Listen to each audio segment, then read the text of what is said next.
let me get this straight. So over the past month, you created history by being the first Irish gymnast in an Olympic final. You debunked a myth that one couldn't bonk on the Olympic bed, I believe, and now you're back in Newton Ards. Is that all correct? Yes, that's all correct. That's all correct. I was actually just checking before the show. Where I presume this man is still over there, but obviously you're back home. So what's the last week been like? How are you feeling right now?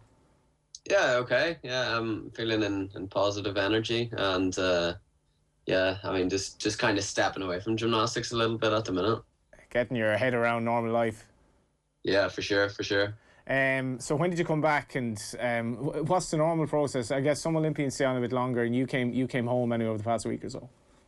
Yeah, so you were meant to actually leave 48 hours after your last event, so we just jetted off the next morning. That would always be the plan, because obviously there wasn't any competitions after that finals anyway. So yeah, we left straight away the next morning. So I think when we were all watching on TV, we saw like the live footage of your folks all back home in Newton Ards watching the final and all that. How have they been since? I'm sure they literally welcomed you with open arms.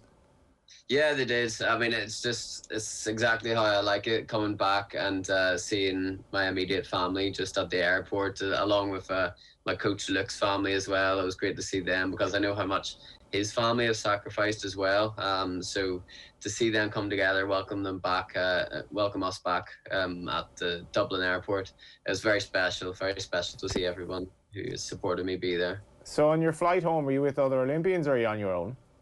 I we flew into London, so we were with other Team GB Olympians, and then we had the connection flight to Dublin. But I was just with my teammates, Meg Ryan as well, flying back.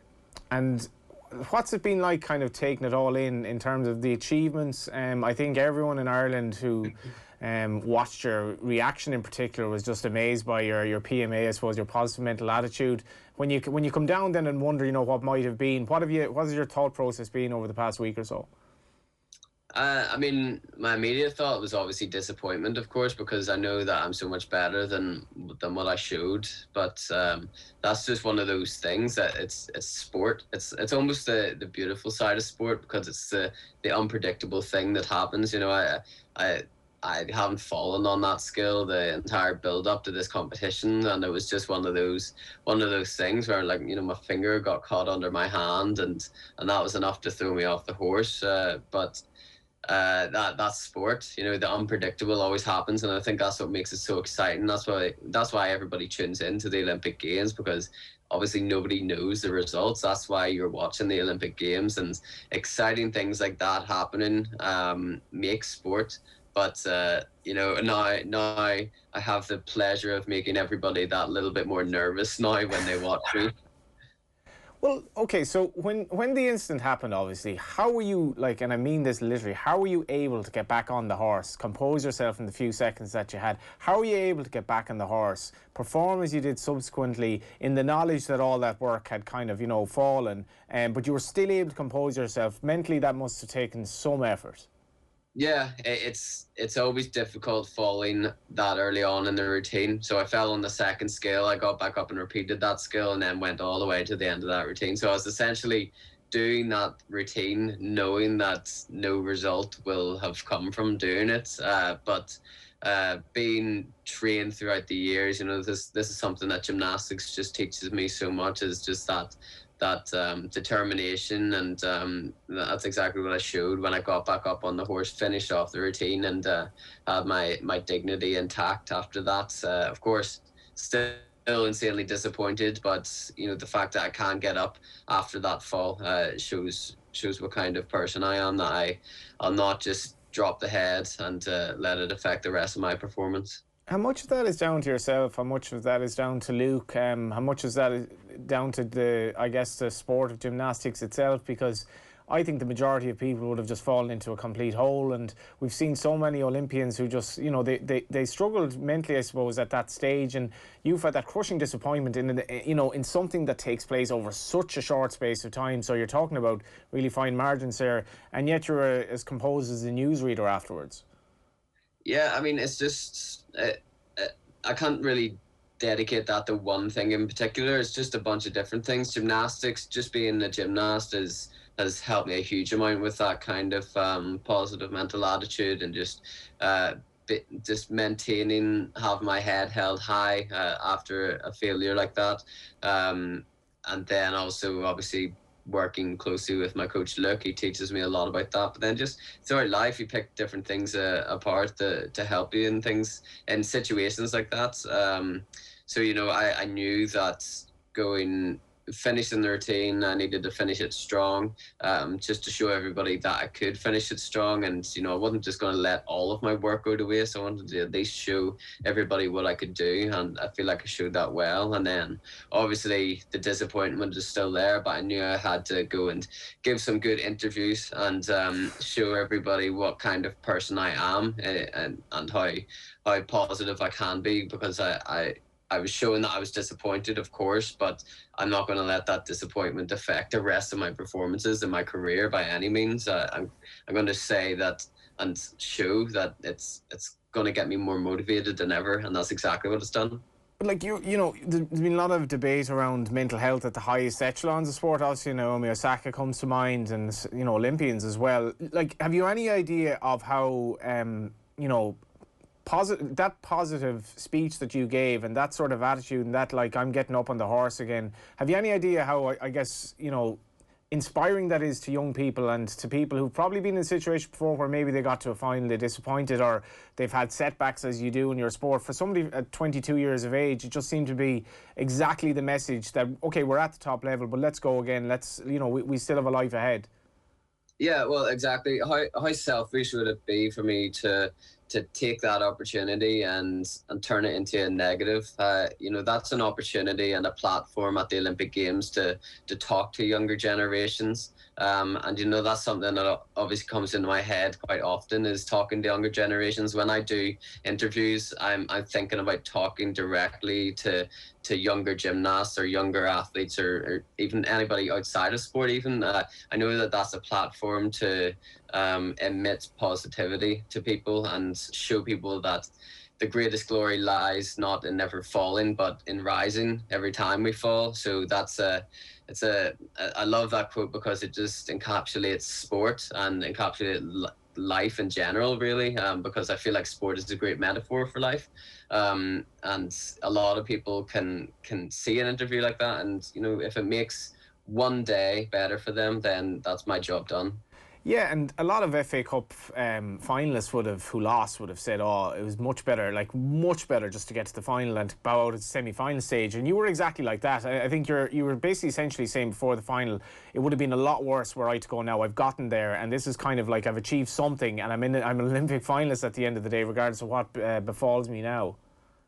Yeah, that's exactly it. But of course, that's not where I wanted to stop. I was disappointed not walking away without a medal there. And I'm not afraid to say that by any means. I'm not, like downplaying the whole situation. I was going there to win gold. But at the same time, I was still incredibly proud to be that first ever Irish gymnast to make an Olympic final in gymnastics. So it's picking apart the positives, but then also looking at the negatives and making me even hungrier for that success. So going into Paris, going into World Championships, that's in the middle of October.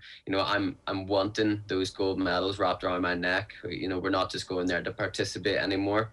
In fact, I never was just going there to participate. I was always going there for a medal, and I feel like that's what's brought me to this standard in the first place. If I was just aiming for a final, then I might have not even made that final. But I'm aiming to be the greatest of all time in this sport, and I'm trying to reach that as much as possible.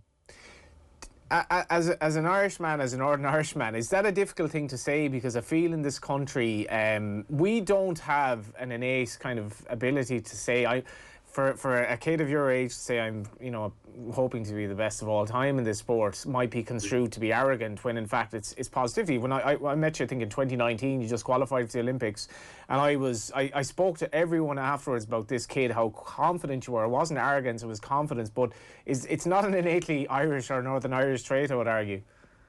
Yeah, and I don't see why it isn't though. Because there's so many amazing sports people from this island. Katie Taylor is obviously the one that just comes to mind because she's undoubtedly the greatest to have ever done it, and she's from Ireland. I don't see why more sports people don't look to her and go, okay, it's possible to be the best to have ever done it in your sport, and that's very inspiring to me to always see Katie Taylor giving it her all and being the best. And it just makes me think that what is holding me back from being the best. I think the stigma of almost just downplaying your performance to make the post competition interview a little bit easier is maybe it's just the easy route out. Whereas I want to set my standards way higher, and I want to achieve those standards. I'm not scared of saying it. Okay, well, let's go back to your semi-final performance. How would that rank in terms of out of 100 for you, and how much could you have improved on that potentially in the final? How good did you feel afterwards? Yeah, I mean, it wasn't my best routine by any means, but it was definitely enough to kind of show everybody that I'm capable of getting that gold medal. There was actually three of the top scorers, mine included, were joint first, and that's how we qualified into the final. So I mean, in some respects, it was perfect because you hadn't perfected it, but you had left a bit on, which is perfect going into a final, I guess. Yeah, it is. I mean, I just needed to work on the execution a little bit going into the final. Of course, it didn't pay off in the end, but even that qualification routine, it was a crazy feeling because, as soon as I landed the dismount, thought to my head was, I'm an Olympian, because obviously that was my first ever performance at the Olympics. And then the score came in, and the thought in my head was, you're an Olympic finalist. And then I actually just burst into tears. Amazing. Because there's so much relief after that moment of waiting on the score or doing the routine. The relief is crazy because it's a moment where all of your hard work has just paid off. And it was a very special moment, and a moment that I'll never forget. And then, so when Max Whitlock has his performance in the final, I was wondering what your thought process is then, because it was so good, and you know him well. He's 28, so he's 6 years on you. So he'd set a really high bar before you'd actually hit the horse. So what was your thought process then, or was it just completely out of your head? I don't really think about other people's performances when I'm performing in the moment. I think about other people's performances, of course, when I'm in training and stuff. See what my competition's like, maybe use that to push me a little bit in training. But when it comes down to the competition, I'm doing my routine. I'm doing my job and my job alone. And nobody else's routine is going to affect that. So I feel like I've got my vision very straight when it comes to competing, because I see the scores, I see the routines, but they don't affect me. And what was the crack with Max afterwards? I'm sure you had some words. No, I don't think I talked to him afterwards at all, really. Yeah. So I guess you've basically been around the Irish bubble as well. And what's that atmosphere been like over there? Team Ireland was an amazing team to be a part of. It was so positive. Everybody knew that they were there to do a job. It was such a great atmosphere, in that little apartment block that we were all in the center of the village, the Irish flags flying proud, looking over the dining hall and everything for everyone to see. It was such a great atmosphere in that village. All of the staff, every athlete in Team Ireland, they done an amazing job just making it feel like home, and that was a very special thing to be a part of. And did you have any crack with Rory McIlroy, because you're from a few miles down the road from each other, effectively? No, actually, he wasn't staying in the village, I don't think. No, so the thing was with different athletes, everyone was coming at different times. So there's a good few athletes that I would have missed because their competition was a little bit later than mine and everything. But yeah, I don't think Roy was staying in the village, actually. But hopefully we'll get in touch soon and talk about our county down roots. Yeah, and maybe you can give me some tips on how to hit a golf ball. Maybe you can get him on a pommel horse. But the boxers and the rowers and all that, I'm sure you derive a lot of kind of enjoyment, because you are part of a team. You know the sacrifices that these guys made, incredible physical demands on all three sports, arguably. Yeah, I mean, there's just a mutual respect between everybody, because everyone knows that it's an achievement just being there at the Olympics. So everyone just has that mutual respect. There's no and everyone knows how big of an event it is, so everyone's helping each other in any way they can. If it's words of encouragement, or literally physically helping someone training or something like that, everyone is there as like a family, as a Team Ireland family, and it's a great family to be a part of. What's next for you now? The World Championships are back in Japan in the middle of October, so that'll be a good one to go to, and a good one to go there and win. So that's the next goal for sure. I'm stepping away from gymnastics just for these next couple of weeks, and then I'll be back at it, more determined than ever. What do you do for the next couple of weeks, and kind of relax with your family and I suppose resume normal life for an oasis in the desert anyway? Yeah, because the past year and a half, really, everything has just been focused on Tokyo, and like literally everything. I haven't been seeing friends, obviously COVID as well. I didn't want to come in close contact with anybody really. So, I wasn't seeing friends, I wasn't seeing family, I was only seeing immediate family. I was spending most of my time in Dublin away from everybody, and the focus was just gymnastics. And I'm glad I done it.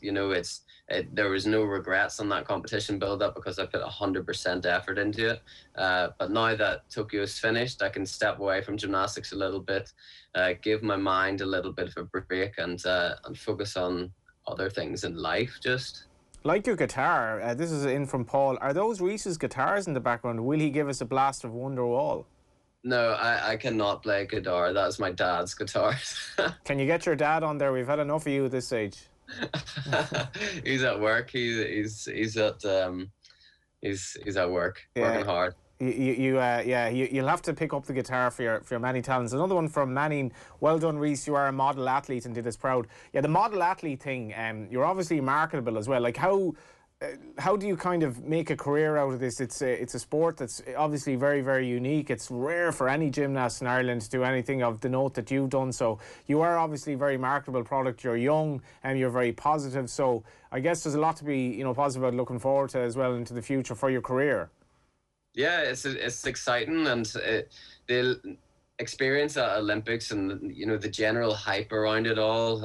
Obviously, the likes of that jumping on the beds video just went viral, and it just shows the amount of attention that is on the Olympic Games. So that makes me even more excited for the next one, because it's bringing attention to gymnastics, and showing people what an incredible sport it is. But then obviously, it's good for me too. It's seen the hard work kind of being recognized on that platform. And I never really understood the whole Olympics thing being so big. Obviously I watched it every single year, but everybody comes back and says how big of a situation it is around the world, and I got to experience that firsthand this time around. So I can't wait for the next time, and I'm going to put on an even better show then.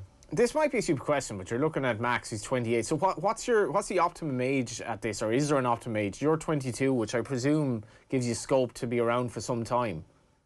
Yeah, for sure.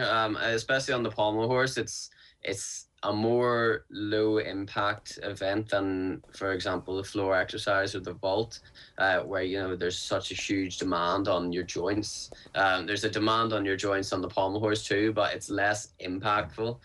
So you can go a little bit longer on pommel horse. So I'm wanting to at least go to LA 2028, at least. So that's a very exciting thought. And I also don't want to end my career on an injury, so I want to end on a nice high, or at least a respectful finish. I want to make it my mission not to be injured by the end of my career, but who knows? It's sport.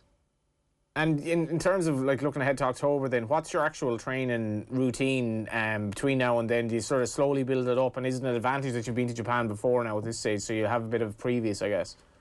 Yeah, it's great that I've been to Japan. I've been to Japan twice now. So early 2020, before coronavirus kicked off, I went there for a training camp, and that was great to do that. So that set me up nicely for the Tokyo Olympics. And then yeah, to go back to Japan, I just love that country so much. Why So so? what's that? What's to like? A lot of people say this. Japan's an amazing place. What's so amazing about it?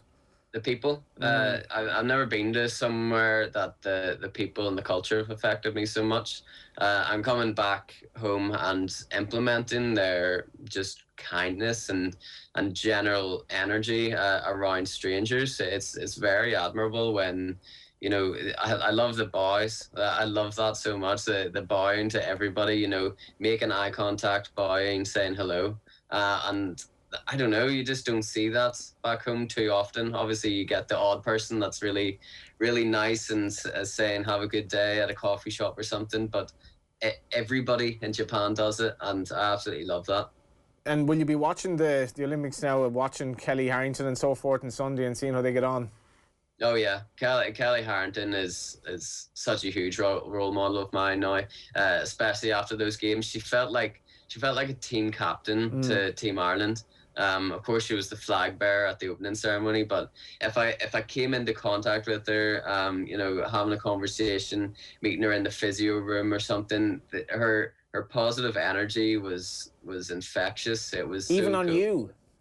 Yeah, for sure. It was really really cool to be around Kelly, and she felt like the Team Ireland captain for sure. And I have no doubt that she's got every capability to go and get that gold medal. So before we finish up, I think just on behalf of everyone, got to thank you for the amazing fun that you've provided for everyone who's watched the Olympics and watched you get to the final, and I think mainly your response to a setback. But what would your message be to? I know you spoke about before you watching the Olympics and being wowed by these Olympians as a kid yourself. What would be your message to the 7 or 8 or 9 or 10-year-old listening in, or even the teenager who wants to go down the route of gymnastics or wants to be an Olympian, him or herself? Yeah, I mean this is an amazing sport to get into. So no matter what level you want to enter gymnastics at, I couldn't recommend it more. It's a thrilling sport to be a part of, and for any younger generation of any sport, just know that the sky is the limit. Really, there's no point in setting your standards lower than they need to be. Irish athletes can be at the top of their game worldwide and compete to be the best. And yeah, it's completely in the question for you to be able to be at the top of your game. And so, where do you go on holidays now, or what do you do to totally recuperate ahead of your next challenge? I mean, for this week, I'm just spending time with family at home in Newtownards. Going into Newtownards town as well. It's always a pleasure. Just to see people, see the amount of people and support that I get. In Newtownards, so it's very humbling to be part of this community. And next week, I might think about going away somewhere, but Give us a I'm not clue, Rhys. decided yet. Give us a clue. Where are you going to head? I'm not sure really. Anywhere on the green list, I guess. It's all up in the air now, but I'll probably make a last minute decision. That's the best way to do it. It's been amazing talking to you as ever. Can't wait to see how you get on in October. And thanks a million for coming on. Yeah, thanks so much.